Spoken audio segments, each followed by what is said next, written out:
Hi everyone, welcome to டக்குனு Hindi YouTube channel.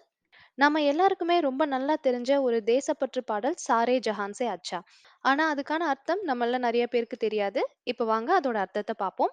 சாரே அப்படிங்கிற வார்த்தைக்கான அர்த்தம் முழு அப்படின்னு சொல்லலாம், அல்லது எல்லாம் அப்படின்னு சொல்லலாம். ஜஹான் அப்படின்னா உலகம், வேர்ல்ட் அப்படின்னு அர்த்தம். ஸோ சாரே ஜஹான் அப்படின்னா முழு உலகம் அப்படின்னு அர்த்தம்.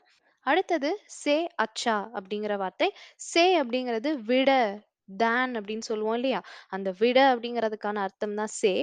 அச்சா அப்படிங்கிறது நல்லது, சிறந்தது அப்படின்னு அர்த்தம். ஸோ ரெண்டையும் சேர்த்து பாத்துங்க. சாரே ஜஹான் சே அச்சா அப்படின்னா முழு உலக விட சிறந்தது. ஹிந்துஸ்தான் ஹமாரா, அதாவது ஹிந்துஸ்தான்னா இந்தியா, ஹமாரானா நம்மளுடைய நம்மளுடைய இந்தியா தான் இந்த பூரா உலகத்தை விடையும் சிறந்தது அப்படின்னு சொல்றாங்க. सारे जहान से अच्छा हिंदुस्तान हमारा. ஸ்வதந்திரதா தின் கி சுப்காம்னாயே, அதாவது சுதந்திர தினத்துடைய வாழ்த்துக்கள். சுப்காம்னாயே அப்படிங்கிற வார்த்தை வாழ்த்துக்கள் அப்படின்னு சொல்றதுக்கான அர்த்தம்.